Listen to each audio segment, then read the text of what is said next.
there's a thing under you.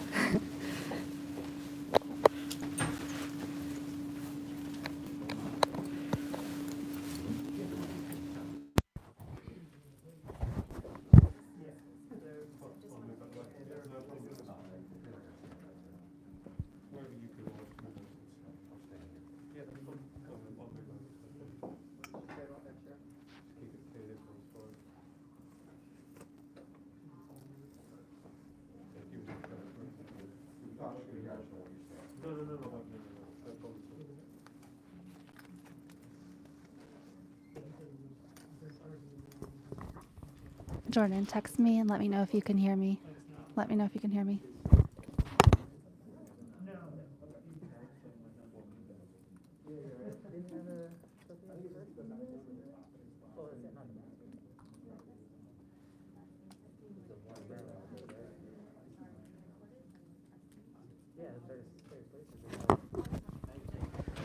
Guys, let me know if you can hear me in the chat. Let me know if you can hear me.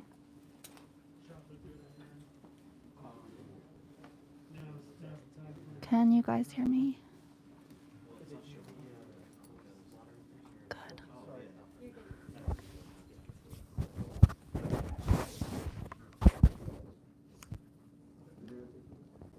Testing 1 2 1 2. Mic check. Testing 1 2 1.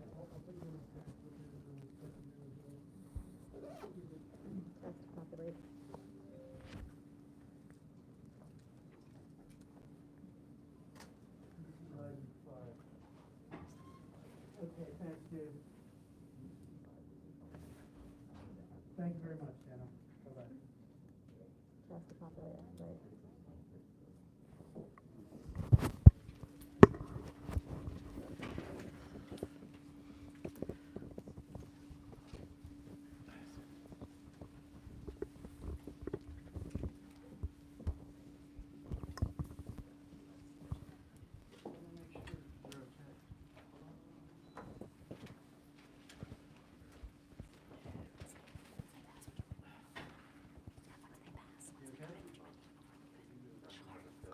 They want to keep this clear. Yeah, they're going to want to come out. Go back to my spot.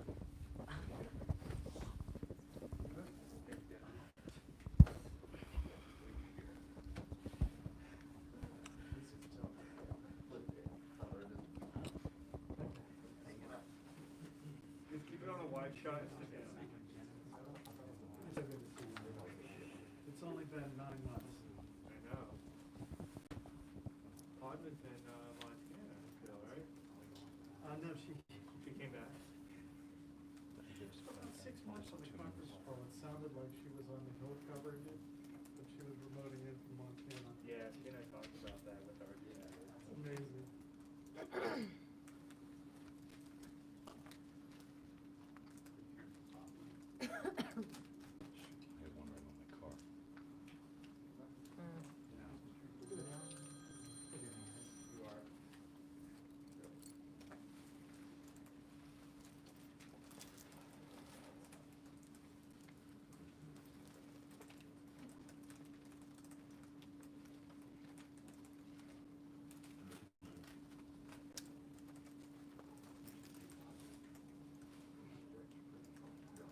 The gauntlet could be good unless our colleagues slice it. When in front of them, it's not exist or anything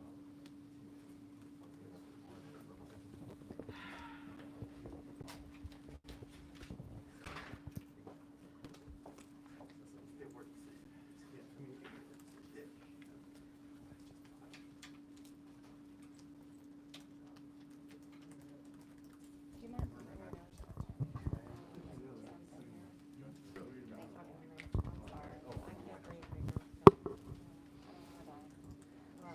I'm not going to get into an argument with you. I'm really not. Yeah, okay, well, if I cool it down again so I can breathe, I'm going to do it.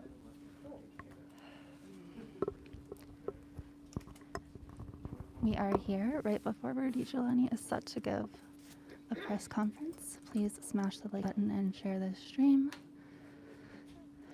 Nobody knows what this press conference is for. As always with Giuliani press conferences, anything can happen. The latest press conference from Rudy Giuliani was famously at the Four Seasons Total Landscaping in Philadelphia, to everyone's enjoyment and also horror. They've announced that they have dropped Michigan lawsuits. We suspect that they will announce additional work in Georgia or additional lawsuits in Georgia, Pennsylvania.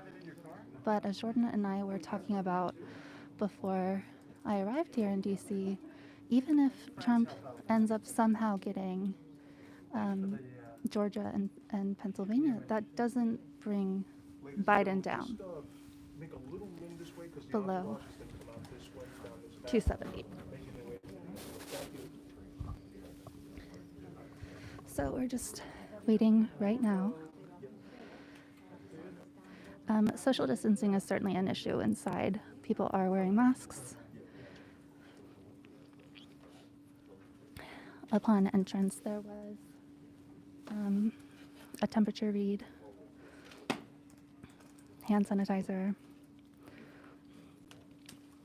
but certainly some folks who are upset about wearing masks,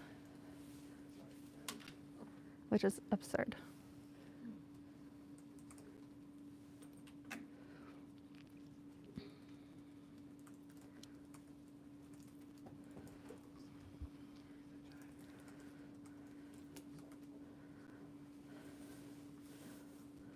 This presser, okay, 5 minutes. So the entourage is gonna come out. This presser was called this morning. They sent an email out to all of us. So kind of last minute, we'll see what happens.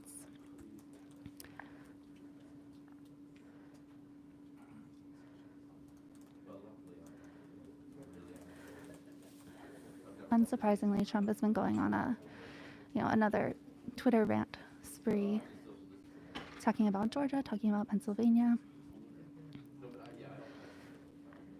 There's a lot of speculation as to whether he thinks he actually has, a chance at this, or if it's all a spectacle in order to, get his very, very loyal supporters even more loyal and thinking the election was stolen so that he can make a big splash for when he's not president in his next venture.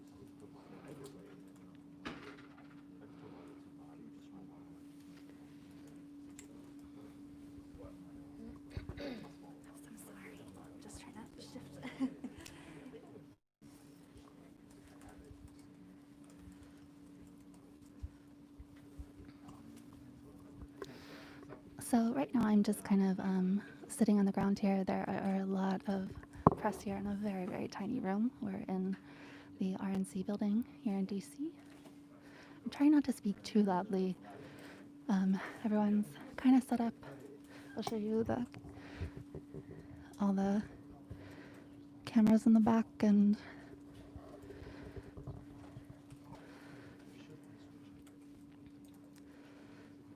very tight space. Smash the like button so YouTube shares the stream with more people.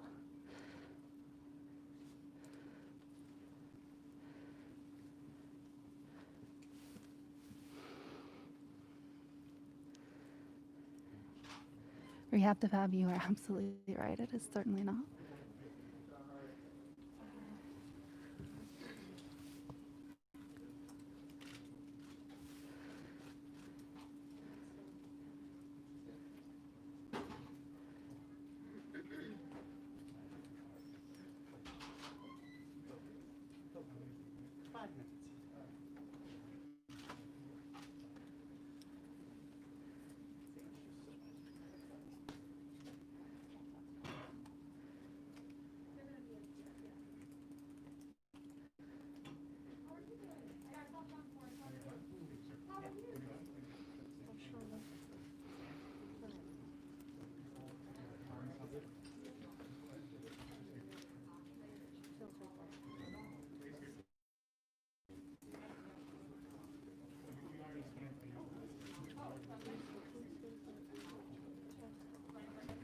share this stream on your Twitter and Facebook. We decided to start earlier to allow for people to come on in. Lux, you're totally right.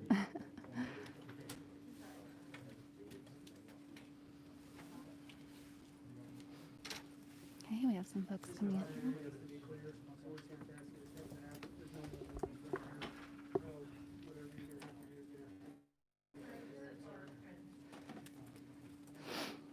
Yeah, Swirly, I have no idea.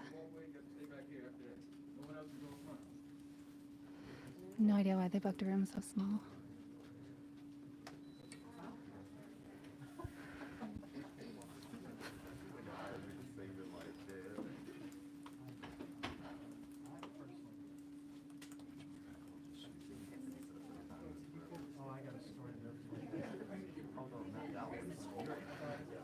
Smash, smash, smash that like button while we're waiting for this to start. The entourage is coming in.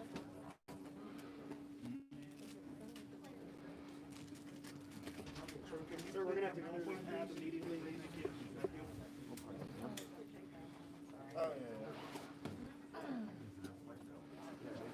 Swirly, it is very quiet. It will get quite noisy soon. Carl, we don't quite know. We suspect it'll have something to do with Georgia and Pennsylvania and legal challenges. Sir, if you could just go one more foot that way. Yes, sir. Right up against them. Absolutely. Thank you. Absolutely. They are literally shifting the press right on top of each other, so that's great. Good time to do so in a pandemic.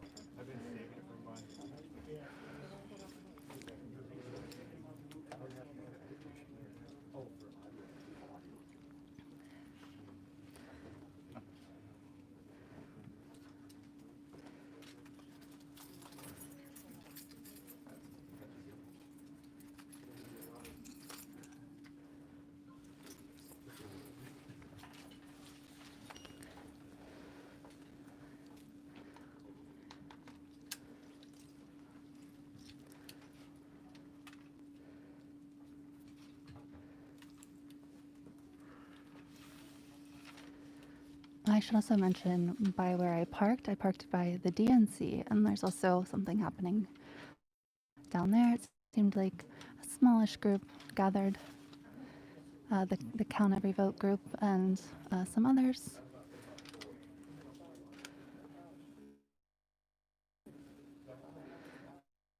There's always something happening here in DC, of course.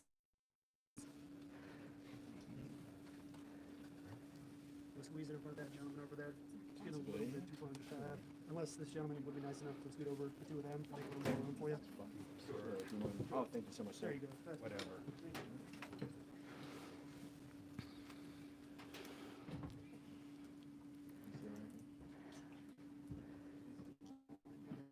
At this point, I think the press would rather be at the Four Seasons Total Landscaping, to be honest.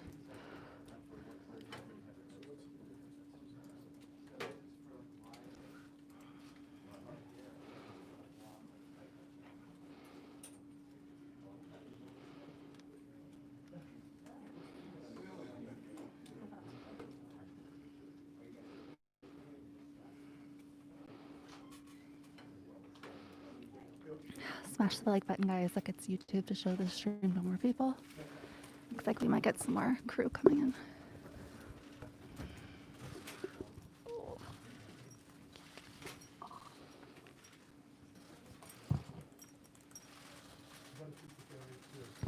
There's Giuliani.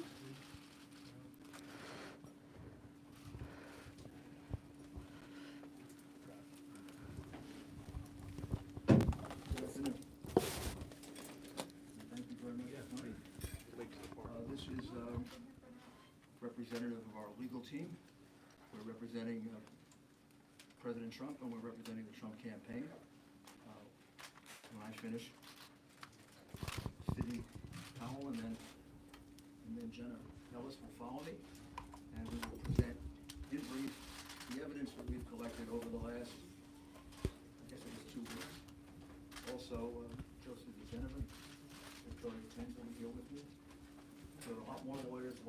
but I guess we're the senior warriors. And Boris Epstein. So, I guess the best way to describe this is when we began our representation of the president, we certainly were confronted with a very anomalous set of results. The president way ahead on election night, 700,000 or 800,000 in Pennsylvania. Somehow he lost Pennsylvania.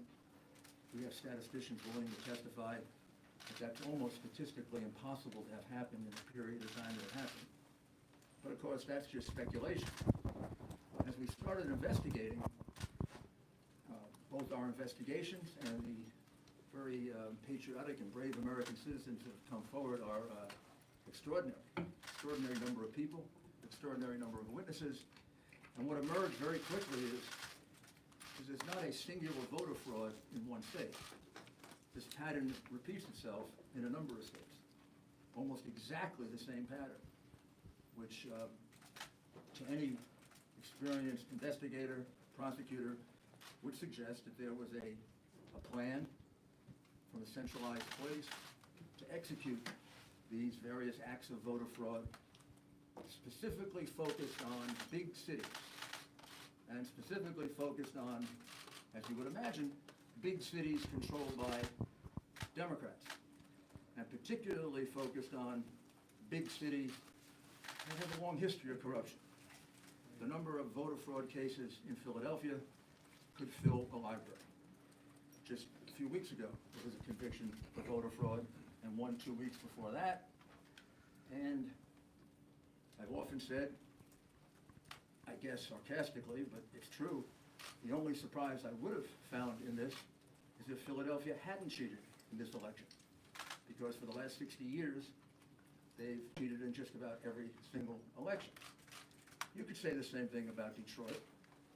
Each one of these cities are cities that are controlled by Democrats, which means they can get away with anything they want to do. It means they have a certain degree of control over, certainly control the election board completely, and they control law enforcement, and unfortunately, they have some friendly judges that will issue ridiculously irrational opinions just to come out in their favor. So let's start with the specifics. Pennsylvania. In Pennsylvania, the margin of victory now for Biden, which is not a victory, it's a fraud, is 69,140 votes. The reality is that we are now at a count of 682,770 ballots, for which we have affidavits that there was no inspection of that ballot at the time that it was entered in the vote. It was a mail ballot. Mail ballots are particularly prone to fraud. We were warned about that by Jimmy Carter, President Jimmy Carter, and Secretary Baker in a report about a dozen years ago, in which they said that mail balloting is particularly susceptible to fraud, that we should very carefully consider ever doing it, and that it can be taken advantage of. Justice Souter warned us of the same thing in a comment in an election law case. And even the New York Times wrote articles about how dangerous mail-in voting was. And this is the first time we ever did it en masse, and I think we proved that all three are prophets. It's not only susceptible to fraud, it is easily susceptible to fraud, particularly if you have a plan or scheme which sounds eerily similar to what Joe Biden told us a few days before the election, that he had the best voter fraud team in the world. Well, they were good. I don't know that they were that good because they made significant mistakes, like all crooks do, and we caught them. One of them was pushing out Republican inspectors. Every state, almost every civilized country, even Tanzania and places that you wouldn't think of, have rules about inspectors, particularly for mail-in ballots. And why particularly for mail-in ballots? Because they can more easily be defrauded, and you can't check on them. People who have never done a mail-in ballot, I'm going to show you why it's so easy. You fill out an envelope like this. You put your, usually in New York it would be your assembly district and the precinct in which you're voting. You fill out your name and your address, and you sign it. You then use an inner envelope, and you put the ballot inside the inner envelope. You seal it all, and you send it in. When it's being counted, almost invariably in the United States, up until the mass cheating that went on in this election, a Republican and a Democrat inspector, as well as others, if there are other parties, is allowed to watch the unsealing of this ballot. Used to go on all over America when we conducted honest elections. Because the only time you can ever find out if it's a fraudulent ballot is when it is looked at. The minute you approve this, it's thrown away, gone for eternity. The only thing left is the vote. That could have been Mickey Mouse. That could have been a dead person. That could have been not filled out properly. That could have been the same person 30 times. That could have been, and all these things have happened, by the way. That could have been nothing filled out. We never know. So, for example, the recount being done in Georgia will tell us nothing, because these fraudulent ballots will just be counted again because they wouldn't supply the signatures to match the ballots. So it means nothing to have counted these ballots because, for example, in Pennsylvania, where we have probably our most precise evidence, 682,770 of these ballots were cast, put in, and they weren't inspected, which renders them ballots that are null and void, cannot be counted, have to be removed from the vote. Why? For several reasons, not the least of which is that was basically only one of 2 places in the state where it was done. So in the other parts of the state, there was a legitimate inspection of the ballots. So if you have 2 different standards in different parts of the state, one favoring one part of the state, the other disfavoring the other part of the state, that's a classic violation of the Equal Protection Clause of the United States Constitution. Bush v. Gore being the most recent case that teaches that. That's not the only fraud that went on in Pennsylvania. All of the other frauds carried out in the other states by the Democrat bosses happened there as well. For example, if you made a mistake in that ballot and you lived in Philadelphia or in Pittsburgh, you were allowed to fix the mistake. But if you lived in what would be considered more Republican or Trump parts of the state, you were given no such right. One of our plaintiffs, Mr. Henry, cast an absentee ballot, and he failed to put it in the secure envelope inside. He just put it in open, naked. That ballot was cast aside because it was invalid, because that breaks the privacy of the vote. In Pittsburgh and in Philadelphia, if they noticed that there wasn't an inner envelope, they'd contact the voter and allow him to vote again. Or if he didn't fill it out completely, or if he made a mistake and didn't sign his full name, he was allowed to cure it. There is no such provision under the law of Pennsylvania. The Democrat Secretary of State made that up in order to maximize the votes in Philadelphia and Pittsburgh and to minimize the votes in the other parts of the state. Clearly illegal, clearly voter fraud, easily provable, hundreds of witnesses, maybe thousands. We have, I'll give you another example. We have 17,000 provisional ballots cast in Pittsburgh. Do you know what a provisional ballot is? Provisional ballot usually happens this way, and about 15 of the 17,000 happen this way. You walk in and you say, I'm here to vote today. Oh, Mr. Giuliani, you already voted. I don't remember voting. Oh, yes, you cast an absentee ballot. No, I didn't. Yes, you did. No, I didn't. Yes, you did. So why does that happen 17,000 times in Pittsburgh? People walked in thinking actually 15,000 to be precise. Why did it happen 15,000 times that people in Pittsburgh walked Fact in check, that's to not vote, how professional voting and works. they had already voted according to the Democrat election machine? Did they forget that many people with bad memories in Pittsburgh? Or is the following correct?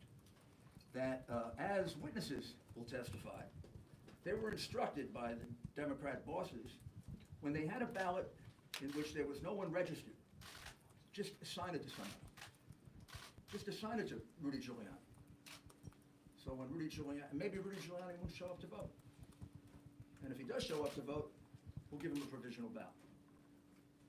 That is what we call circumstantial evidence of the fraud. The direct evidence of the fraud are the people who will testify that in fact that's what happened to them.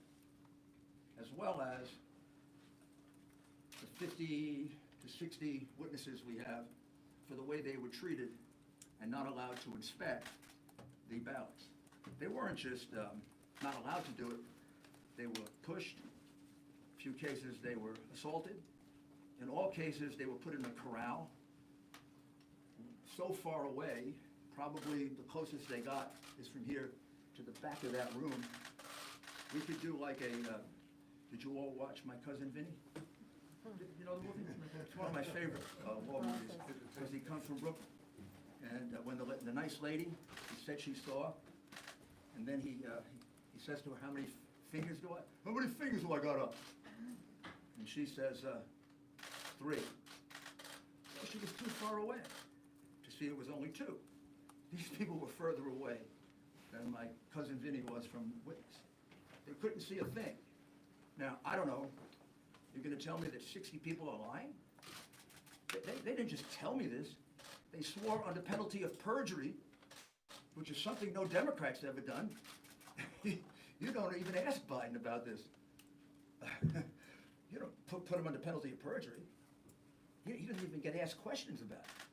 He doesn't get asked questions about all the evidence of the crimes that he committed. These people are under penalty of perjury. Their names are on an affidavit. They swear that they weren't allowed to carry out their function as inspectors. And it's not just a technical thing. There's a reason they did it. Why would you not allow people to carry out the function they've been allowed to do for 50 years, 60 years? Why wouldn't you allow inspections of those ballots? Because you knew you were going to use those ballots to catch Biden up. And you had a big road ahead of you. You had to catch him up for 700,000 to 800,000 votes that he was behind. And the only way you were going to do it was with the mail-in ballots. You couldn't have a Democrat and Republican inspector around. They don't even have Democrats watching, because they'd be afraid that there'd be honest Democrats who would say, you're cheating. So that takes us to Michigan, where there was an honest Democrat who said they were cheating. And we'll show you her affidavit, because I know you keep reporting falsely that we have no evidence, that we have no specific acts of fraud. That's because the coverage of this has been almost as dishonest as the scheme itself. The American people are entitled to know this. You don't have a right to keep it from them. You don't have a right to lie about it. And you are. I mean, you don't report to them that a citizen of this country, a very fine woman, who was willing to allow me to give you her name.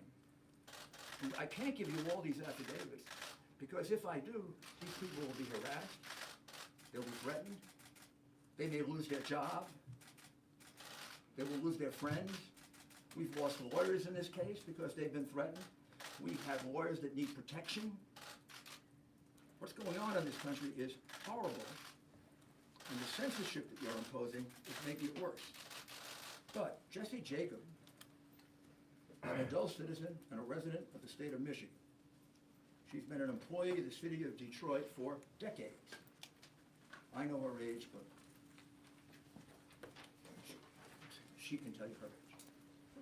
She was assigned to voting duties in September, and she was trained by the city of Detroit and the state of Michigan.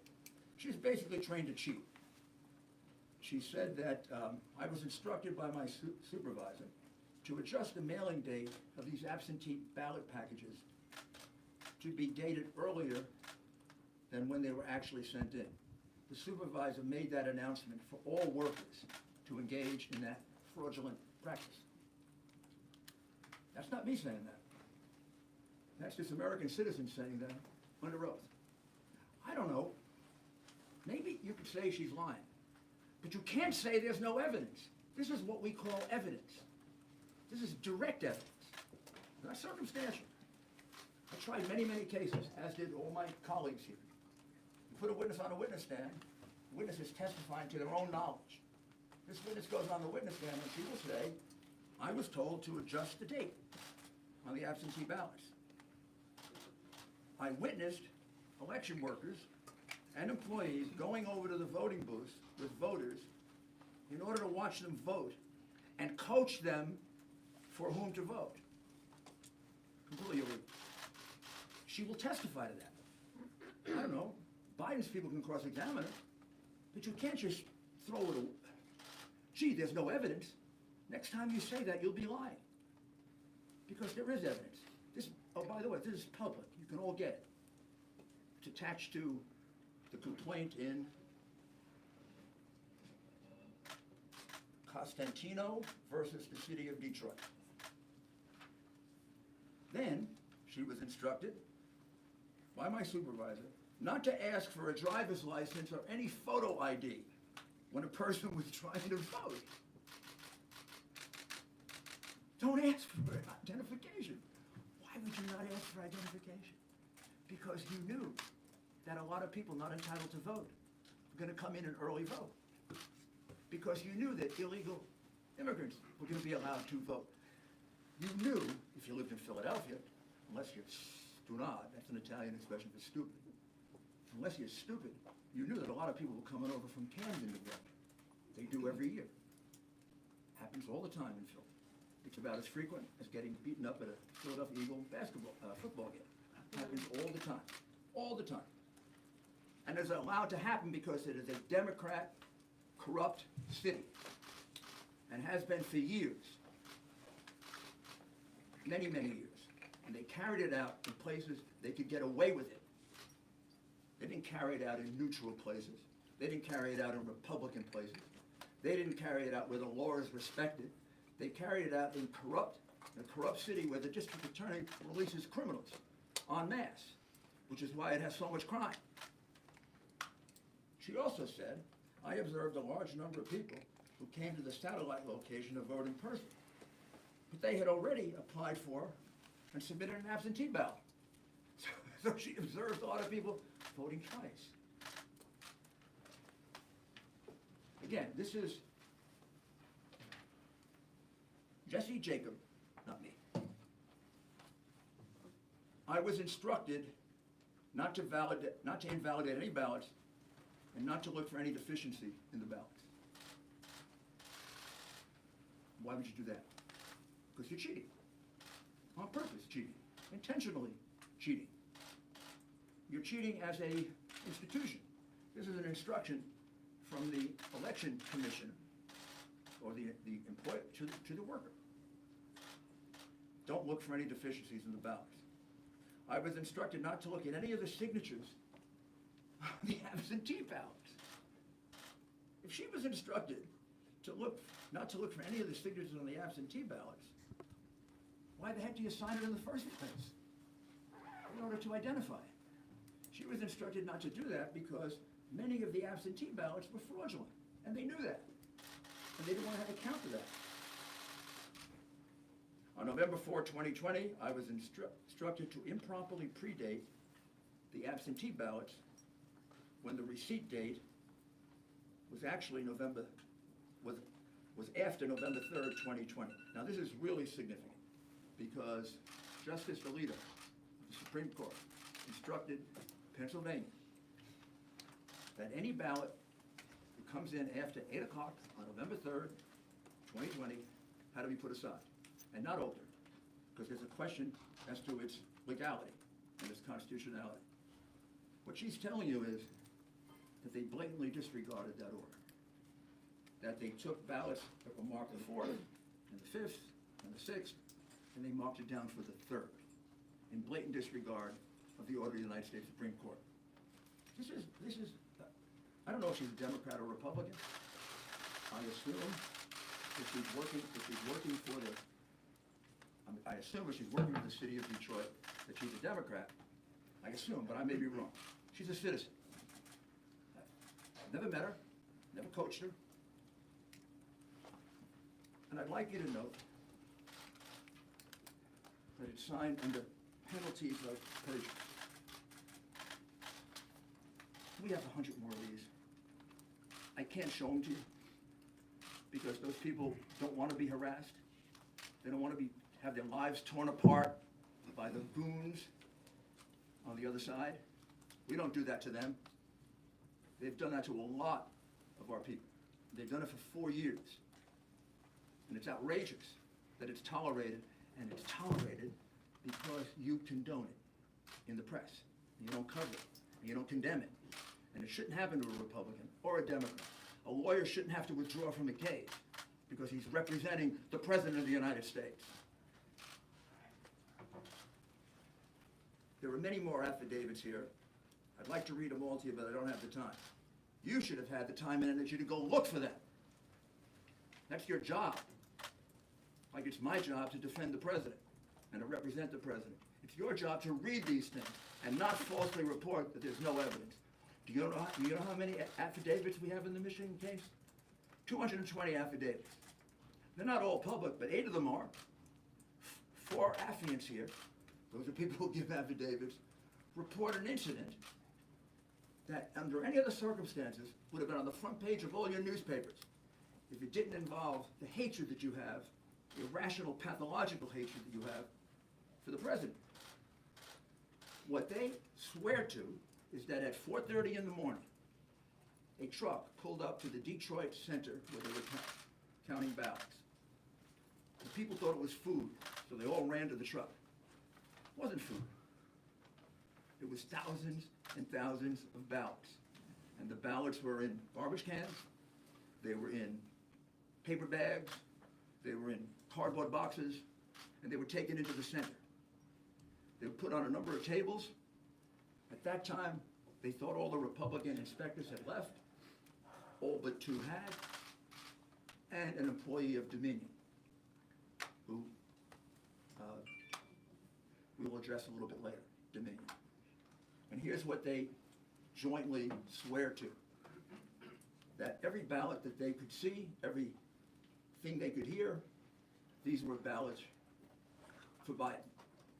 When they saw a ballot, these were ballots only for Biden, meaning there was no down ticket, just Biden. Many of them didn't have anything on the outer envelope because these ballots were produced very quickly, very swiftly, and they're estimated to be a minimum of 60,000, maximum of 100,000. Many of them were triple counted, which means they were put into the counting machine this way. Once, twice, 3 times. I didn't see that. I don't know that, but for the fact that 3 American citizens are willing to swear to it. And we're not going to let them go to court and do that? We're going to let this election go by when there are, in this case, 60 witnesses that can prove what I'm saying to you and other acts of fraud in Michigan? I mean, what's happened to this country if we're going to let that happen? What happened to this country if we're going to cover that up? We let Al Gore carry on an election dispute longer than this one has been going on for one state and for Chad's. Fact check, there are no evidences of garbage cans and bags full of ballots. It happened in Michigan. Michigan probably, right now, if I count up the affidavits, just one case alone, Trump v. Benson, a case that we dismissed today because that case was attempting to get the Wayne County Board of Supervisors to decertify Well, they did. They decertified. That case has 100 affidavits. And the 100 affidavits show essentially what I've talked to you about. Counting ballots improperly, counting them 3 and 4 times, having people vote 3 and 4 times, changing and backdating ballots, to the point of at least 300,000 illegitimate ballots that we can specifically identify. The margin in Michigan was 146,121, and these ballots were all cast basically in Detroit, that Biden won 80-20. So you see a change as a result of the election in Michigan, if you take out Wayne County. So it's a very significant case. That is being raised in the case of Costantino versus the city of Detroit. Not by us, but by an individual plaintiff. We are helping and assisting in that case, however. And you can find all the Affidavits are not evidence. filed in that case. And you can find out they're not just allegations, they're allegations supported by sworn testimony, which is a lot better than Joe Biden has ever done on anything. He doesn't answer questions, much less give you sworn affidavits. Wisconsin had a very small margin, 20,544 last time I looked. In Wisconsin, without going into great detail, very similar plan. Republicans shut out in the city of Milwaukee and also in Madison. Republicans almost uniformly shut out from the absentee process, not allowed to inspect, not allowed to look at the ballots. We have in Milwaukee and in the state of Wisconsin a much stricter law. Wisconsin doesn't allow mail-in ballots. They didn't buy into the big mail-in ballot situation. Wisconsin, when you look at their constitution, almost seems to not like absentee ballots. They state it's not a right, a privilege. And they have very, very strict procedures. And the strict procedure says that you can't be given an absentee ballot. You have to personally apply for it. It's illegal, basically, to solicit a vote. And they have actually many reasons for it. It probably goes back to their progressive days. When I say progressive, I mean late 19th century, early 20th century progressive, when that really meant progressive, not retrogressive.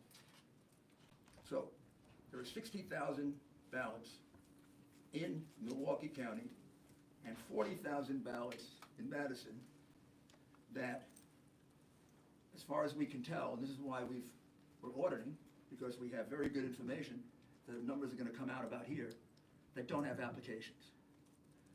Under the law of the state of Wisconsin, already decided, if there's no application for an absentee ballot, the absentee ballot is thrown away.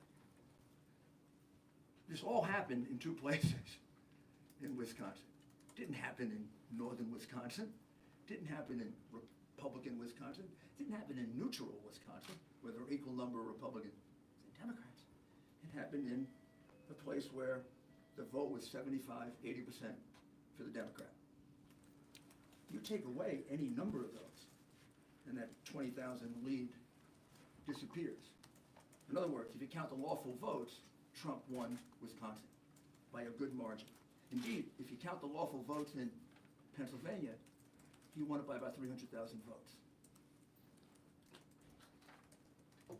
Also, in the lawsuit filed in Wisconsin, which is really a petition because of their procedures, there were no inspectors provided for the count of the illegal ballots. There were numerous backdated ballots, we're just counting them now, run over into the thousands, and there were many precincts in which there was an overvote. Now let me explain to you what an overvote is, which is something you should have explained to the American people, because it's about the clearest circumstantial evidence of massive fraud that you can have.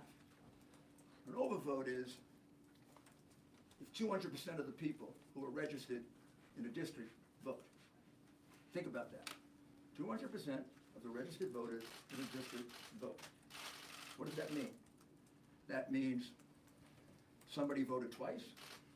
That means somebody who's not entitled to vote voted, an illegal, a person from another city or state, a person who's not registered, what it means is that those are illegitimate votes. You don't have an overvote of 200% or 300%. You don't have an overvote of 100%. Most precincts don't have 100% turnout. In fact, classically, it's considered to be an overvote if you go over 80%. Well, in Michigan and Wisconsin, we have overvotes in numerous precincts of 150%, 200%, and 300%. One of the reasons why This is not true. Republicans did not certify in Wayne, Michigan, Wayne County, Michigan, is because the overvote was so high, monstrously high, in about 2/3 of the precincts in the city of Detroit, which means magically 2 and 3 times the number of registered voters turned out to vote. In fact, we have precincts in which 2 times the number of people who live there, including children, voted. That's absurd. The frustration of this is, what I'm describing to you is a massive fraud. It isn't a little teeny one. It isn't, 100 votes switched here or there. Georgia, we're about to file a major lawsuit in Georgia. That'll be filed probably tomorrow. I don't need to go through it. Virtually the same things I've told you before. In the city of Atlanta, Republicans were not allowed to watch the absentee mail-in ballot process. Inspections completely cast aside. And we have numerous double voters. We have numerous out-of-state voters. And we have specific evidence of intimidation and changes of vote. That'll all be in the lawsuit that comes out tomorrow. Arizona is a state that we're looking at very, very carefully. I would say we're probably going to bring a lawsuit in Arizona, more than probably. I think we are going to bring a lawsuit in Arizona. We're still collecting that evidence. And the state that we're looking at that would surprise you is we have very, very significant amount of fraud allegations in the state of New Mexico, and we have a significant number of allegations in the state of Virginia. Don't know yet whether the number in Virginia will reach the number that can turn the election. In the states that we have indicated in red, Georgia, Pennsylvania, Michigan, Wisconsin, Nevada, and Arizona, we more than double the number of votes needed to overturn the election in terms of provable illegal ballots. All you got to do to find out if I'm misleading you at all is to look at the lawsuits. Look what's alleged, look at the affidavits. Maybe we can supply more affidavits. In order to do it, I have to get permission from the people. But in the materials I have here, there are at least 10 that come from citizens. We have 1,000 of these, and we're getting more every day. And there are other aspects of this fraud that, at this point, I really can't reveal. This is really enough. It's enough to overturn any election. It's disgraceful what happened, and I'll conclude by asking you to just think about this for a minute. What happened on the morning of November 3rd when they were going to count this new kind of ballot, this mail-in ballot? Did every Democrat leader in Pennsylvania and in Michigan and in Wisconsin and in Georgia and in Nevada and in Arizona, they all wake up and all separately have the same idea? Do they all separately have the idea that we're going to put Republican inspectors in pens? We're not going to let them look at mail-in or absentee ballots? They all independently come up with that. Like, just by coincidence. They say, hey, we're going to put the Republicans in pens and corrals. We're going to do it in Pittsburgh. We're going to do it in Philadelphia. We're going to do it in Detroit. We're going to do it in Milwaukee. We're going to do it in Vegas. We're going to do it in Phoenix. We're going to do it in Atlanta. Or isn't the logical conclusion that I think any jury would accept as they heard this evidence, that somebody had this plan? Maybe that was always the plan, to do these this very, very questionable form of voting, which has been criticized by President Carter, by Secretary Baker, by most experts on election reform. I think the logical conclusion is this is a common plan, a common scheme. It comes right directly from the Democrat Party, and it comes from the candidate. Clearly. That's the reason why Hillary Clinton said, don't concede, even if you're losing. That's the reason we had a Freudian slip by the candidate. And he said he had the best voter fraud team in the country. That's the reason why he probably didn't have to go out and campaign. He had to have known what they were going to do. This had to be planned in advance. I'm kind of checking, did they go, to the same contractor to get the corrals to put the Republicans in? And this is a disgraceful thing that was done in this country. Probably not much more disgraceful than the things these people did in office, which you didn't and don't bother to cover, and you conceal from the American people. But we let this happen. We use largely a Venezuelan voting machine, in essence, to count our vote. We let this happen, we're going to become Venezuela. We cannot let this happen to us. We cannot allow these crooks, if that's what they are, to steal an election from the American people. They elected Donald Trump. They didn't elect Joe Biden. Joe Biden is in the lead because of the fraudulent ballots, the illegal ballots that were produced and that were allowed to be used after the election was over. Give us an opportunity to prove it in court, and we will. Now I'm going to ask Sidney Powell to describe to you what we can describe about another totally outrageous situation. I don't think most Americans know that our ballots get calculated, many of them outside the United States, and are completely open to hacking, completely open to change, and it's being done by a company that specializes in voter fraud. I'll let Sidney describe that to you. I want you to serve as a fact-free start. Rudy just knocked over his special sign. Uncovering more by the day is the massive influence of communist money through Venezuela, Cuba, and likely China in the interference with our elections here in the United States. The Dominion voting systems, the Smartmatic technology software, and the software that goes in other computerized voting systems here as well, not just Dominion, were created in Venezuela at the direction of Hugo Chavez to make sure he never lost an election after one constitutional referendum came out the way he did not want it to come out. We have one very strong witness who has explained how it all works. His affidavit is attached to the pleadings of Lynn Wood in the lawsuit he filed in Georgia. Lynn Wood, of course, is a crackpot. Detailed affidavit because he was with Hugo Chavez while he was being briefed on how it worked. He was with Hugo Chavez when he saw it operate to make sure the election came out his way. That was the express purpose for creating this software.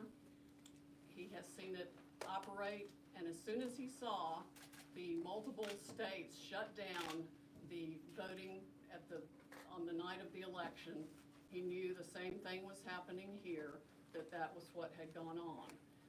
Now the software itself was created with so many variables and so many back doors that can be hooked up to the internet or a thumb drive stuck in it or whatever, but one of its most characteristic features is Someone make a gif of Rudy knocking over his sign. it can set and run an algorithm that probably ran all over the country to take a certain percentage of votes from President Trump and flip them to President Biden, which we might never have uncovered had the votes for President Trump not been so overwhelming in so many of these states that it broke the algorithm that had been plugged into the system.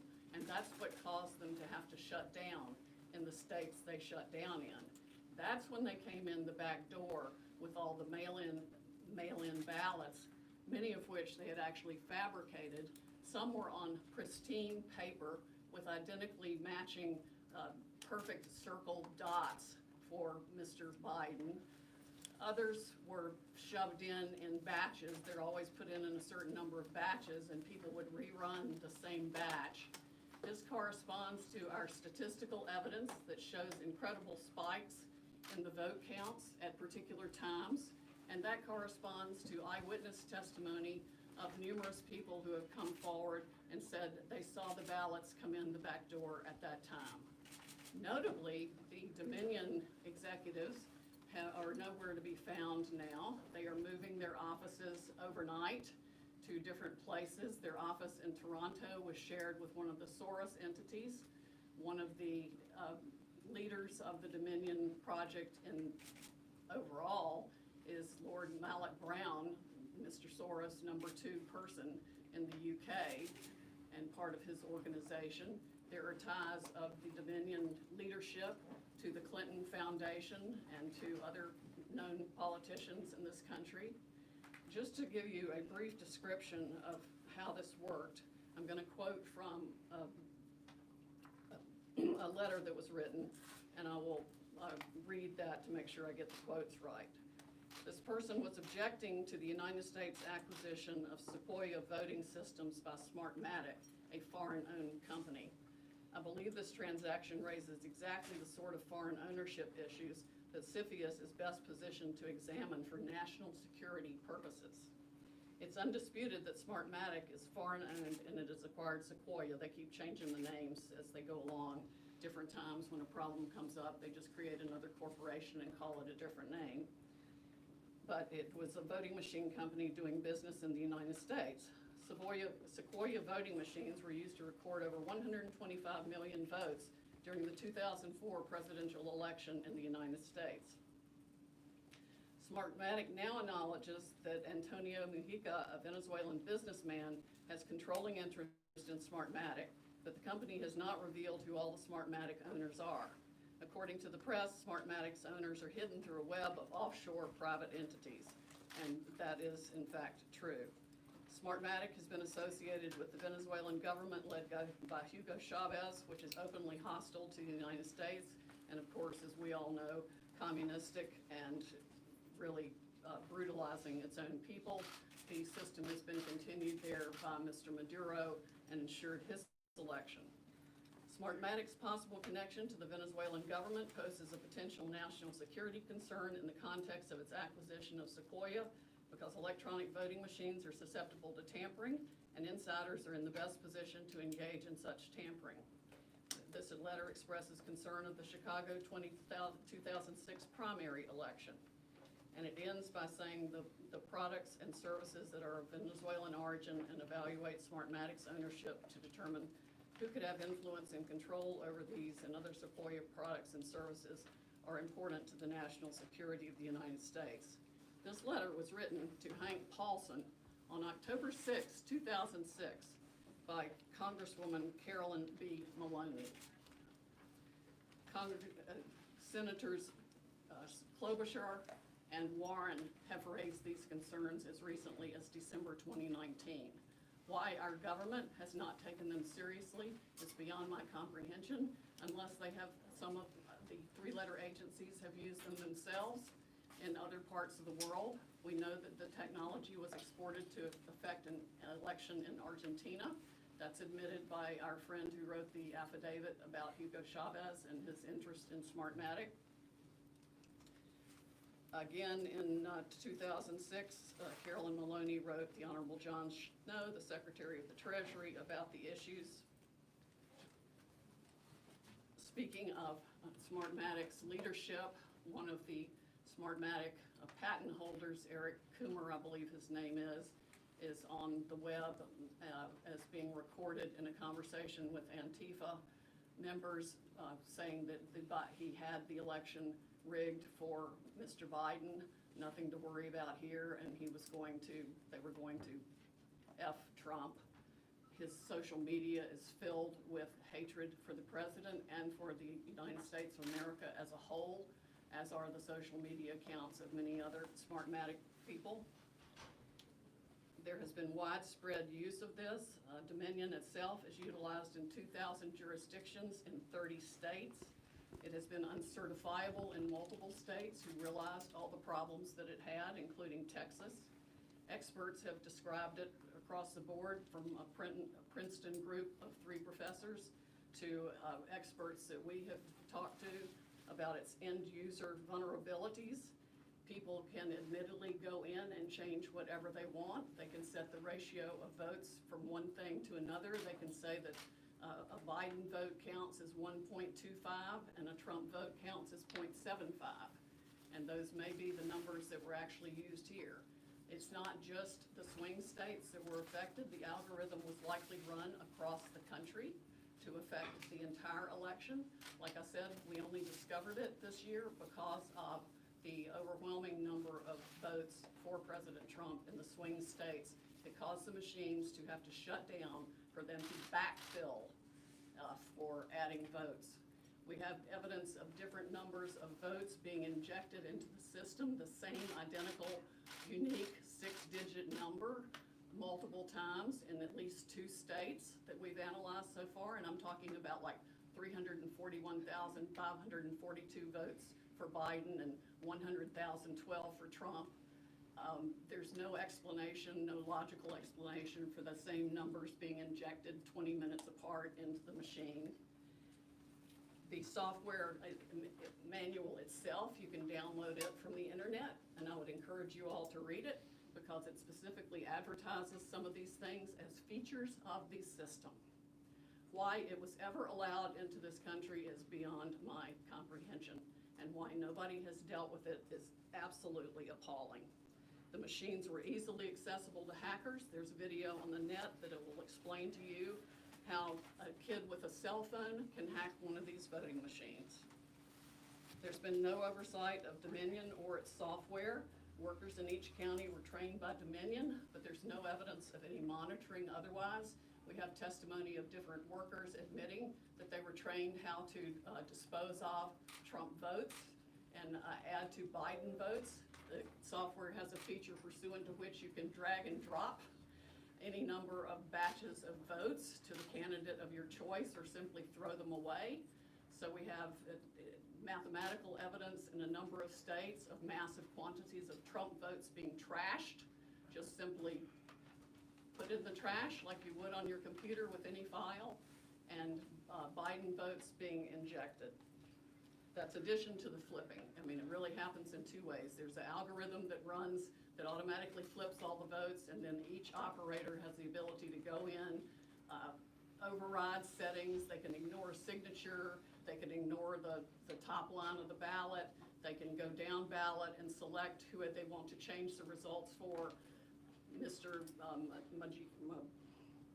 The gentleman who founded Smartmatic, there's video of him on the internet explaining that yes, on at least one occasion he admits they changed 1 million votes with no problem. Many of the jurisdictions that have had this problem might not have known of the issues, but many did.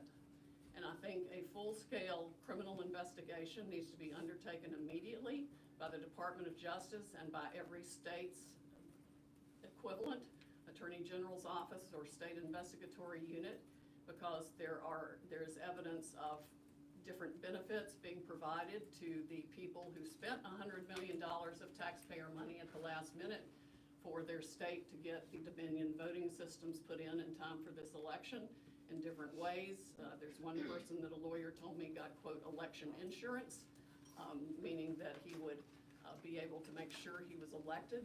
I'm sure they explained that feature in detail to many people who expressed interest in putting this voting system in.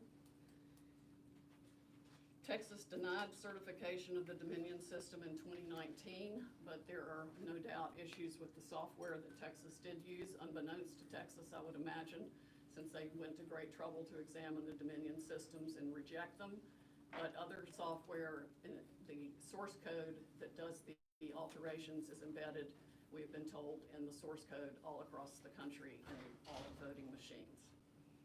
There's no doubt it has been used to alter elections in other countries. We know specifically that Venezuela exported it for that purpose to Argentina and other Latin American companies to make sure that the corrupt rulers who were willing to pay the highest price for being in office were allowed to rig their elections. This is stunning, heartbreaking, infuriating, and the most unpatriotic acts I can even imagine for people in this country to have participated in any way, shape, or form. And I want the American public to know right now that we will not be intimidated. American patriots are fed up with the corruption from the local level to the highest level of our government, and we are going to take this country back. We are not going to be intimidated. We are not going to back down. We are going to clean this mess up now. President Trump won by a landslide. We are going to prove it, and we are going to reclaim the United States of America for the people who vote for freedom. Fact check, Trump did not win the How come election. you're not suing in the Wisconsin counties that use this? Why are you only doing a recount in And two excuse me, that we're Wisconsin not up counties? to the questions at this point. Well, why So, have you not excuse me, filed we're not at the lawsuits questions to at this challenge point. it? This is such a concern. You guys have had more than 2 weeks. To the Trump campaign, and I'd like to just explain now where we've been and where we're at and what you can expect from this process. So what you have heard, I'm sure, in the fake newspapers tomorrow will be one of two things. Either there was not sufficient evidence that we've presented, or we spoke too long. Okay, so what you've heard now is basically an opening statement. This is what you can expect to see when we get to court to actually have a full trial on the merits, to actually show this evidence in court and prove our case. This is not a Law and Order episode where everything is neatly wrapped up in 60 minutes. For those of you who are here in this room or have maybe tuned out in other networks, clearly you've never been court reporters. Trials take time. Putting on evidence takes time. This is basically an opening statement so the American people can understand what the networks have been hiding and what they refuse to cover, because all of your fake news headlines are dancing around the merits of this case and are trying to delegitimize what we are doing here. Let me be very clear that our objective is to make sure to preserve and protect election integrity.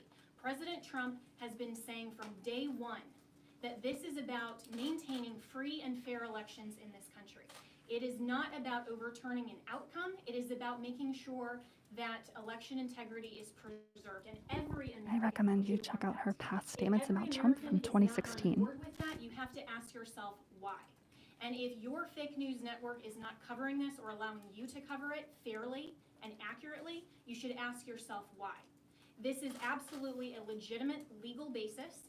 We have been asked to provide an entire case that generally would take years in civil litigation.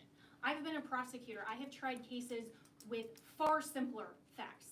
One thing happened in a matter of minutes, and it still takes days. And we go through a jury process. This is the court of public opinion right now. We are not trying our case in the court of public opinion, because if we were, we would get unbiased jurors. I would strike 99% of you from the jury, and I would be allowed to because of the fake news coverage you provide. You are not unbiased jurors. And until you step out of your role as a journalist and actually go into a courtroom and you are a judge on a bench that has sworn an oath to be unbiased in our separation of powers, then your opinion does not matter. The facts matter, the truth matters, and if you are fair reporters, you will cover that fairly and appropriately, and you will allow coverage of our media team here and our legal team. That is absolutely shocking that all you cover are around the margins, and I've seen all of you taking pictures right now, and I can anticipate what your headlines are going to be. If you are not willing to talk about the evidence that has been presented, then that is absolutely unacceptable for journalistic standards. This is an opening statement. This is something where we have told you what the evidence will show, and we have given you a brief description. That happens in a courtroom all the time, where that's not the fact-finding process. That is just an overview. That is what we have given you today because the American people deserve to know what we have uncovered in the last couple of weeks. Remember, this is such a short time frame. And this is an elite strike force team that is working on behalf of the president and the campaign to make sure that our Constitution is protected. We are a nation of rules, not a nation of rulers. There is not someone that just gets to pick who the next president is outside the will of the American people. And that is our task, because when we talk about voter fraud, it's actually election official fraud. That cannot stand. The Constitution requires that the state legislatures are the ones that make election law. It still has to go by the US Constitution. But what has happened in this case is that state and local level officials, and all the way up, have changed the rules. That's what the Democrats do. If they don't like the rules, they change them. And they change them at the last minute, they manipulate them, they want to tear down our American system. Our founders were so brilliant that they anticipated this, that there would be corruption, there would be foreign influence, there would be attempts to manipulate the outcome of the election, especially with who they called our chief magistrate. I would encourage all of you to go home and actually read Alexander Hamilton's Federalist 68 and see what he described as an advocacy position to adopt and ratify the Electoral College and the process by which we select our president. We select our president through the Electoral College not because it disenfranchises voters, but because it is a security mechanism for exactly the type of corruption that we are uncovering.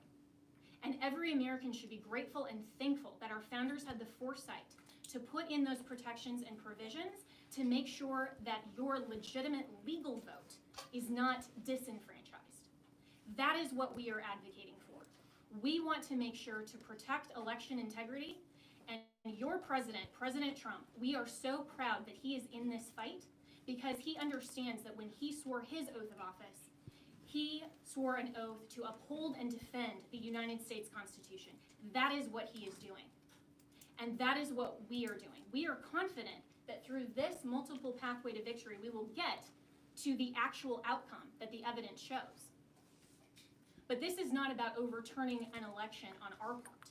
It's about making sure that we protect and preserve free and fair elections for all future American elections. If the United States caves to corruption or this type of election integrity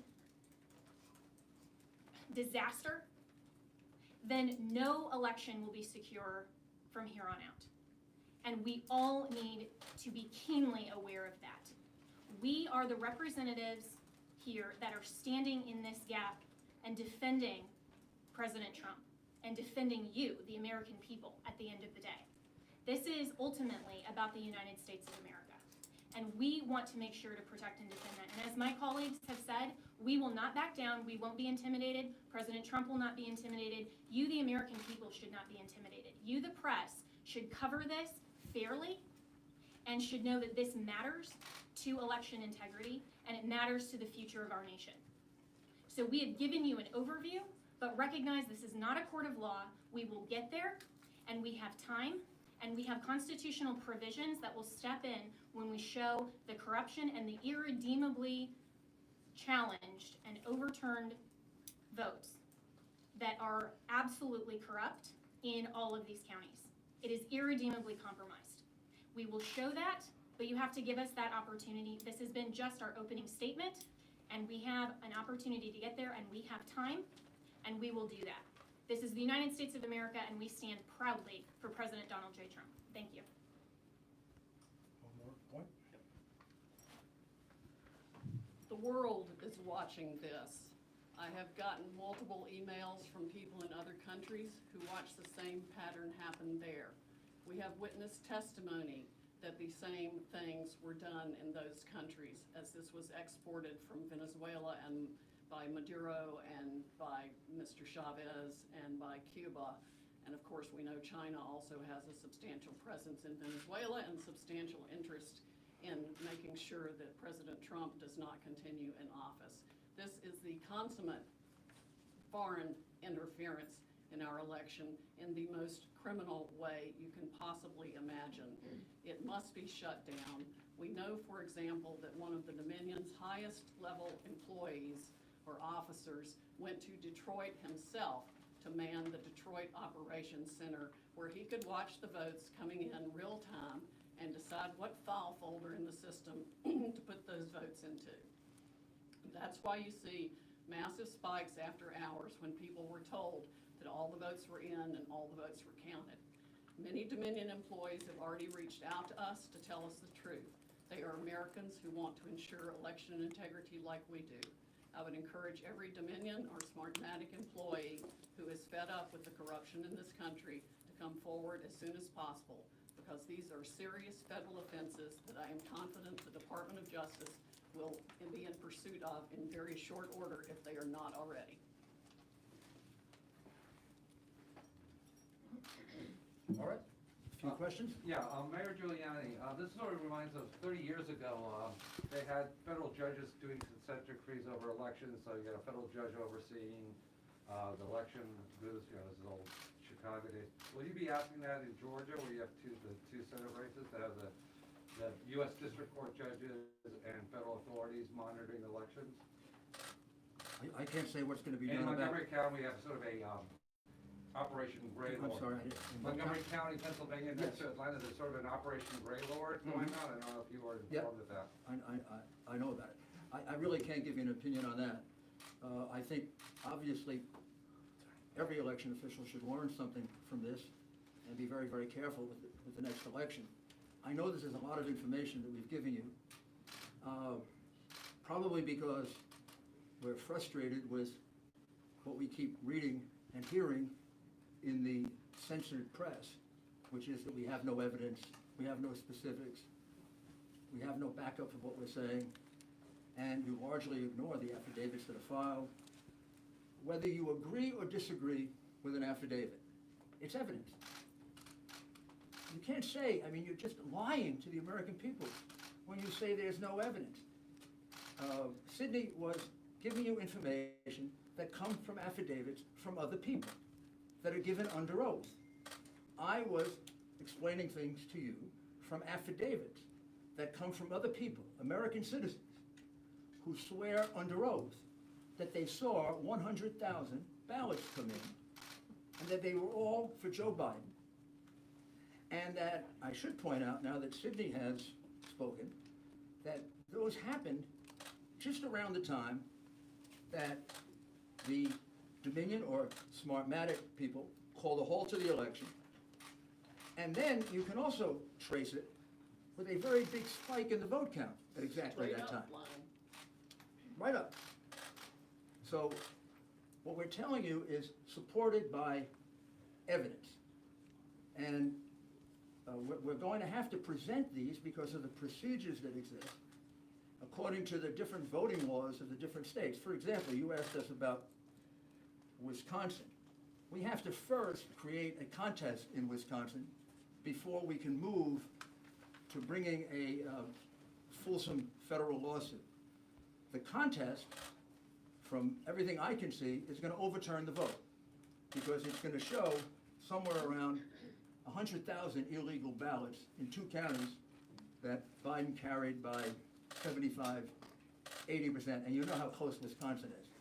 And what I'm talking about is the absentee ballots for which there were no applications. And that's not just a small matter. The reason for the application and the reason that keeps all these things together is precisely to avoid what the Democrats did in this election, which is to misuse the absentee ballot process and the mail-in ballot process in order to cheat. So they really cheated in 2 respects. They cheated with the machines. Instead of asking me, are we going to bring a lawsuit in Wisconsin, which we will if we have to, you should have asked me, and you should be more astounded by the fact that our votes are counted in Germany and in Spain by a company owned by affiliates of Chavez and Maduro. Did you ever believe that was true? Did any of you here believe that that was possible? Of course it's not. Of course it shouldn't be possible. I don't know if we're going to have time to develop all that in time to fill the requirements of all these cases. We have enough evidence without that to overturn this election. We have it from the affidavits of American citizens. But that's a matter of national security that we're talking about now. Very, very serious matter of national security. Please don't make light of it. And don't act like you knew it. Don't act like it isn't a surprise. If that's not a headline tomorrow, then you don't know what a headline is. There isn't a single person in this country that believed that we have states that are stupid enough to have our vote sent out of this country. You couldn't possibly believe that the company counting our vote, with control over our vote, is owned by two Venezuelans who were allies of Chavez, are present allies of Maduro, with a company whose chairman is a close associate and business partner of George Soros, the biggest donor to the Democrat Party, the biggest donor to Antifa, and the biggest donor to Black Lives Matter. My goodness, what do we have to do to get you to give our people the truth? Thank you, Giuliani. My name is Liz Willis with RSBN. Some on this legal team have mentioned before that people close to the Trump campaign are pressuring them to drop the investigation into Dominion. Can you go further into detail and tell us specifically who those people are? Also, if it's possible, can you tell us if they work with some of our powerful defense groups in the United States, such as the CIA? The last part was, do they work With defense groups. with defense groups and the CIA? First, I'm in charge of this investigation with Sydney and the people that you see here. There's been no pressure to stop investigating Dominion. No one's In fact, there's pressuring y'all to stop the no, there's investigation. pressure to go as fast as we can. I mean, I think there was uniform shock when we first heard it. I think when I first heard it, I didn't believe it until Sydney showed me the documents. And in fact, I feel kind of stupid, and you all should, because all you had to do is go online and find out that Smartmatic is owned by Venezuelans close to Chavez. You can Google it. Well, unless they take it down. I preserved it, so you can find it. Not, you know, and by the way, the Coomer character, who is close to Antifa, took off all of his social media. But we've got it. The man is a vicious, vicious man. He wrote horrible things about the president. He is completely biased, completely warped, and he specifically says that they're going to fix this election. I don't know what you need to wake you up to do your job and inform the American people, whether you like it or not, of the things they need to know. This is real. It is not made up. It is not, there's nobody here that engages in fantasies. I've tried 100 cases. I prosecuted some of the most dangerous criminals in the world. I know crimes. I can smell them. You don't have to smell this one. I can prove it to you 18 different ways. I can prove to you that he won Pennsylvania by 300,000 votes. I can prove to you that he won Michigan by probably 50,000 votes. When I went to bed on election night, he was ahead in all those states, every single one of those states. How is it they all turned around? Every single one of them turned around? Or is it more consistent that there was a plan to turn them around? And since there are witnesses who say there was a plan to turn them around, and it kind of begs credulity to say that it all happened in every single state, my goodness, this is how you win cases in a courtroom.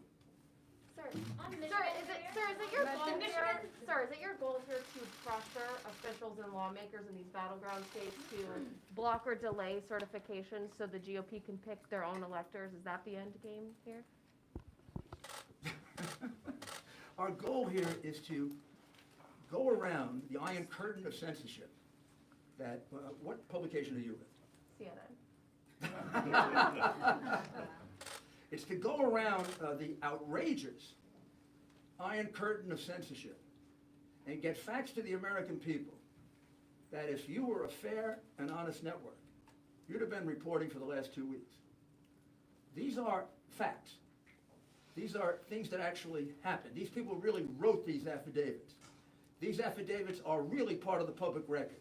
You're concealing them, you're covering them up, and our role here is to do your job because you don't do it. Mr. Mayor, Chanel? Mr. Mayor, thank you, and to Ms. Powell as well. He chose the OAN reporter. Have they expressed any interest whatsoever in looking into allegations of voter fraud and election fraud that you That's have Chanel Rion of OANN. We have witnesses who have actually reported Where things are to you, the FBI? FBI and nothing's happened as a result of it. I don't know where the FBI has been for the last 3 years. I have no idea where the FBI has been for the last 4 years. Explain to me how the FBI concealed a memo in the hand of Brennan to Obama saying that Hillary basically I'm made up trying. the Russian collusion plot. They withheld that for 4 years and cost our country $40 million and 2 impeachment, one attempted, one actual, and then an acquittal proceeding. I don't know where they've been. I don't know where they were on the hard drive. They got it 10 months ago. Mr. Mayor, There are clear crimes revealed on it. Didn't do anything with that. I don't know where they are now. Our country has had its ballots counted, calculated, and manipulated in a foreign country with a company controlled by friends of an enemy of the United States. What do we have to do to get the FBI to wake up? Maybe we need a new agency to protect us. I have no idea. If I may speak for just a minute, in terms of the level of corruption we are looking at here, we have no idea how many Republican or Democratic candidates in any state across the country paid to have the system rigged to work for them. These people didn't do this just to take control. They make one heck of a lot of money off of it. Think about the global interests behind your own news organizations. Think about the pressure being brought to bear from the social media companies to shut down free speech on any challenge to the election. This is a massive, well-funded, coordinated effort to deprive we the people of the United States of our most fundamental right under the Constitution to preserve this republic that we all cherish. It is of the greatest concern. It is the 1775 of our generation and beyond. Sydney, speaking Yes. of our votes being held and processed, tabulated overseas, there was reports that there was a piece of hardware, possibly a server, picked up in Germany. Is that true, and is it related to this? That is true. It is somehow related to this, but I do not know whether good guys got it or bad guys got So it. we don't know who picked it up. Why are Cindy, you, I have a why are you question not on- requesting Cindy, a this is recount a- in Wisconsin where the can I counties ask that Cindy, use Dominion this is systems? I'm I curious can just only with hear just one the news. person at the Can we time. ask I'm about gonna take the the recount one in with the hands Wisconsin? raised. I'm with just the news with Yes. on the ballot. So question for you, Cindy. First, on the issue of the machines, do you plan to have, are you seeking a court order to either seize or subpoena or just to gain access to any of these machines in any of these contested districts? Have you begun that process? And when can we expect a timeline on that? And then for you, Mr. Mayor, you mentioned in Wisconsin and in Michigan these issues of overvoting. Where can we learn more about this? You're saying 150, 200% of people turned out. 50% in some Sure. places. Where would we get access to that data? And then to what extent were those people who showed up to vote in person? Because in Michigan, for example, they did allow same-day registration. Yes, well, the same-day registration causes problems with the vote signature and the registration itself. That's a whole different system that makes it impossible really to validate the signature. I mean, one person could sign the same name. I mean, I could sign John Smith, I could sign Kay Smith, I could sign, on both things and run 50 ballots that way. And we've got some evidence of that being done as well. Rudy, do you want to speak to the other part of it? Sure. We have now 3 overvote analyses done. One for Pennsylvania, one for Michigan, and one for Wisconsin. We're in the process, I'm sorry, Georgia. We're in the process of doing the others. I'll check to see if it's appropriate for us to make it public. Well, I imagine it is. You could actually do it. Yeah. You could do it yourself. A lot of the analysis comes from the real-time data that came through to the news medias the night and following the election. And some entrepreneurs out there have started crunching data themselves in addition to multiple experts who could easily recognize with the mathematical brain that I do not have, the beyond explicable deviations to the point of mathematical impossibility that 186,000 votes come in at once, all for Joe Biden. That's like flipping a coin 186,000 times and it lands on heads every time. That does not happen. There is no reasonable explanation for the upshoots, the straight lines up. I'm not even talking about an angle. I'm talking about some massive straight lines up in the vote tallies in the middle of the night after they've supposedly stopped counting. And that's when the Dominion operators went in and injected votes and changed the whole system. And it affects votes around the country, around the world, and all kinds of massive interests of globalists, dictators, corporations, you name it. Everybody's against us except President Trump and we the people of the United States. Mr. Mayor. Of unleashing the Kraken. Is the country ready for this? I mean, Americans should be astonished what you're saying here today. Is the country on the verge of an electoral breakdown? We've already had it. We have already had that electoral breakdown. But the Constitution, as Jenna explains, has provisions in it for how you fix this. And there should never be another election conducted in this country, I don't care if it's for local dog catcher, using a Dominion machine and Smartmatic software. We've got to have an American company that uses paper ballots that we can all verify so every one of us can see that our vote is our vote. Why are you not requesting recounts in Wisconsin counties that use Dominion software? You're requesting recounts in 2 counties that don't use this software at all, where all the votes are hand tallied. This case is not only about, remember, this case didn't begin with Dominion. This case began, and this case can be proven the old-fashioned way. It can be proven based on just good old-fashioned democratic tactics that go back to Mayor Daley in the 1960s, when he held the vote back in Chicago so that he could elect John F. Kennedy. Or as recently as last year, when they held the vote back in Palm Beach County and Broward County in order to see if they could steal that election for the Senate and governor, and then got caught manufacturing ballots. Jordan, if you can hear me, they're running with the hair dye thing in the news. When they passed a mail-in voter statute, which all of a sudden multiplied by 10 times the number of mail-in votes, they realized they could have a field day. They could do precisely what Jimmy Carter and Secretary Baker warned us about. All you have to do is own an election board, and you can get away with it. And unlike what Sydney is talking about, where you can have a paper trail, a paper ballot, I tried to point out to you, the minute that you separate the outer envelope from the ballot, you can no longer trace it, which is why the count, whatever the count in Georgia today is, it's totally ridiculous. They're counting the same fraudulent ballots one more time. Mr. Mayor, And we're still very close.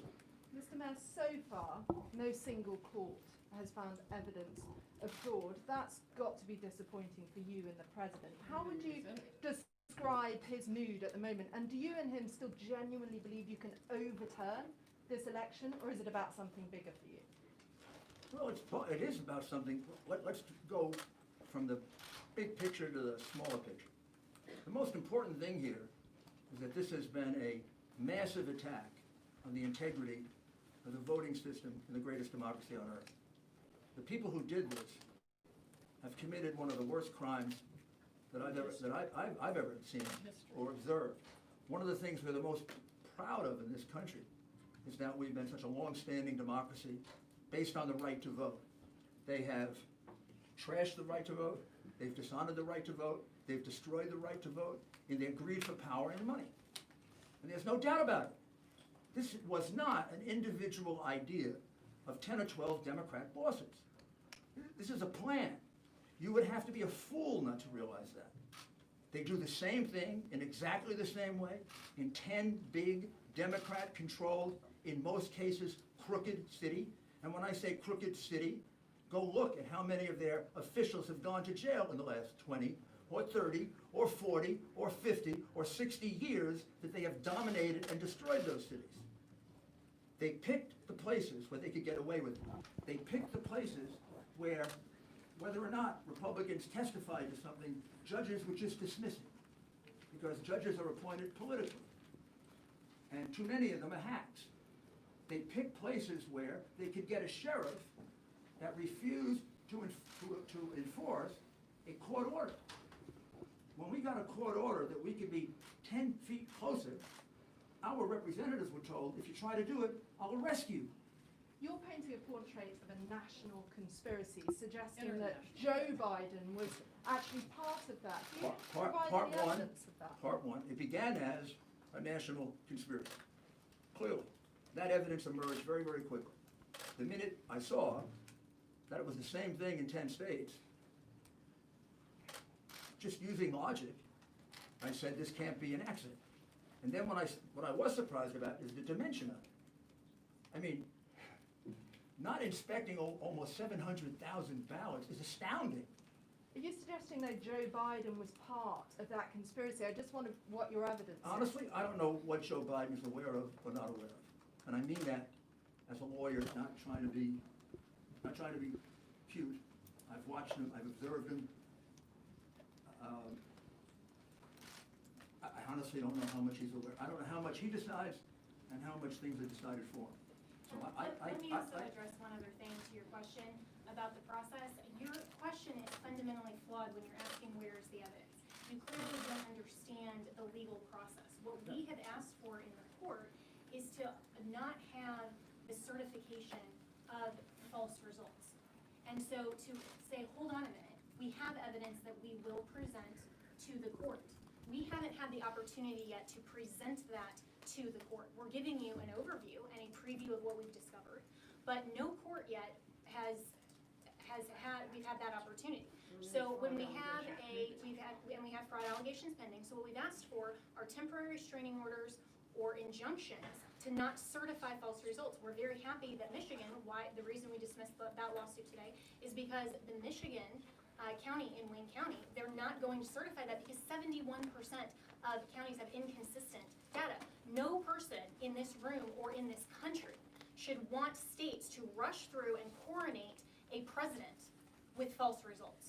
We have to make sure that the results are accurate. That's what we will prove. Two more questions. The Secretary of State says that can't actually happen, that those votes can't be rescinded, and that the certification in Michigan currently stands. Secretary of State where? In Michigan. Yeah, well, there's problems in Michigan.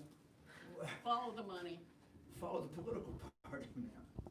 I mean, you're actually seriously going to want me to take seriously the Secretary of State of Michigan? Well, you're saying When now the certification was rescinded. The Secretary of State of Michigan never bothered to find out that the votes in her state were being counted in Germany by a Venezuelan company, and you want me to take her seriously or him seriously?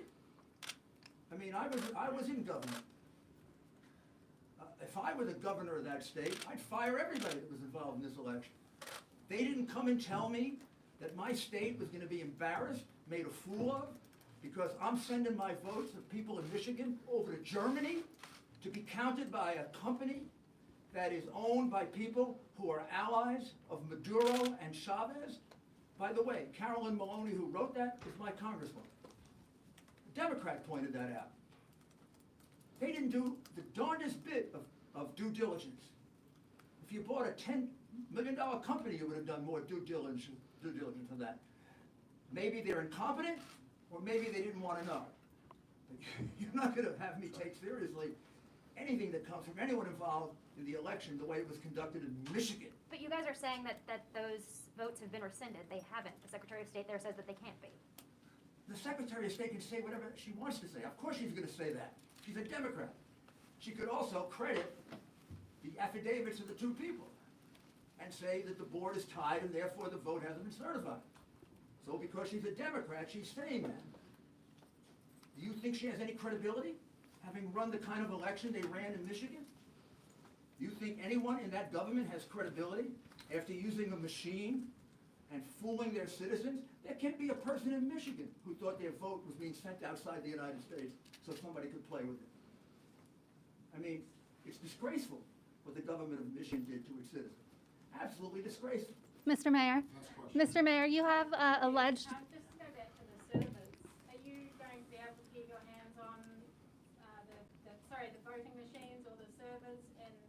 we going to be able to see what, when, where happened? We're not, we are limited in what we can do. We're not the FBI, we're not the government. We don't have that kind of subpoena power. We don't have the power to just go subpoena anything we want. The government does. We would have to subpoena it in line with a case. Our first case, we're asking for that authority in Pennsylvania and in Michigan. But you have to get that authority from the court. We're private citizens, we're not the government. If I were the government, like I used to be, there'd probably be a lot of people arrested by now. Because there's plenty of probable cause. Plenty of probable cause. If the court's All right, going thank you, to be everybody. right Mr. Mayor, I had the one more. Thank you, sir. You alleged that Donald Trump has won by a landslide. We've seen that a lot of your lawsuits and in fact lawyers have been kind of dropping like flies. What do you say to those people who call this a Russiagate 2.0 just on the other side? Why didn't this, and also why didn't this happen in 2016? What fake network do you come from? I don't come up from a fake network. In fact, I am completely independent, have no one above my head. We're Status Coup, independent. First of all, our cases haven't been dismissed. We only have over 20 plaintiffs who were involved in this. and also many lawyers. Don't lie to So people. I'm saying, what do you say to those who call this Russiagate 2.0? I think that we can say that Democrats have a lot to say, that they kind of went way over their head, pointing Russia, everything. What do you say to those who call this, you guys doing the same sort of thing? The answer to the question is, we don't have a lot of lawsuits. We only have 3. Our lawsuits have not been dropped all over the place. You did mention at the top that lawyers had to go away because they were afraid for publicly. You're a totally discourteous person. I'm going to finish my answer. So, I'm actually really nice. I'm going to finish my answer. The fact is we have very few lawsuits. The lawsuits you're talking about have been brought by private individuals and groups. Most of them were dismissed for lack of standing, probably correctly, because they were brought before the election took place. The election is now over. The only lawsuit we have withdrawn is the one where we got the relief that we wanted, and that's the one in Michigan. We also have another lawsuit in Michigan that will accomplish the other objectives of what we want to do in Michigan. So it's silly to have 2 competing lawsuits. The only lawyer that left a case left because he was threatened. His family was threatened. His children were threatened. And so was the other lawyer. Yeah, that's true. We have a little difficulty getting lawyers because our lawyers get threatened with being killed because of the ridiculous way in which you cover this and the ridiculous way in which you cover Well, you haven't seen how I've covered this. Now, what about the point about Russiagate? Everybody, but I get a pretty good sense from the way you handle yourself. I don't think you should. You should look us up. Status Coup. What about the point about Russiagate, Mr. Mayor. where there is actually no evidence of the things you're? Can you give us the actual evidence that you are talking about? Because the One last question from a reasonable. Mr. yeah, Mayor. a reasonable. Yeah. Yes. I'm not a reasonable person? No, her, she is. Okay, all right. Well, I'm from I the- am. I'm from the I Daily am. Caller, for the record. Oh, there we go. If the Great. courts don't let you present these cases like Jenna just said, will you give the entire bulk of the evidence to the media to review? And if so, when? Or are you going to drag this thing out like the Hunter Biden hard drive again? We're not going to drag it out. I mean, it's ridiculous for you to say we're dragging it out. We're just asking us Al to give you- Gore had a lot more time than we've had, and we've had 2 weeks to investigate. So that's also completely unfair to say we're dragging it out. Also, if we're going to present things in court, if we present it to you, judges are not going to be very happy with us. And finally, I have to tell you, our witnesses don't want to be exposed to the tender mercies of a vicious press. I have great difficulty getting those witnesses that I did reveal to allow me to do it. They don't trust you, they don't like you, they think you put their lives in jeopardy with the spin that you put on what's going on here and with the unfairness in which you cover it. It's not easy to reveal the things that they tell me. So the answer is no. The answer is I can't do it because I can't put a witness's life in jeopardy or a person who thinks their life in jeopardy. This woman tells me we have lawyers dropping out of the case. We have lawyers dropping out of the case because they're being threatened with destruction of their careers, destruction of their livelihood, and in some cases, destruction of their lives. That comes about because of the hysterical way in which you have covered Donald Trump and his administration. But we're going to change all that. We're going to go to courts. We're going to prove it in court. I would love to release all the information that I have. I would love to give it to you all. Except most of you wouldn't cover it. A few of you would. And then we'd have half the American people probably informed. The censorship that is going on in this country right now by big tech and by big media is almost as dangerous as the election fraud that we're revealing. Maybe just as dangerous. We're headed to a very bad place. And it is not inappropriate that a Venezuelan company counter our votes. Thank you. All right, guys, I'm going to end the stream. Love you all. Bye-bye. Check us out.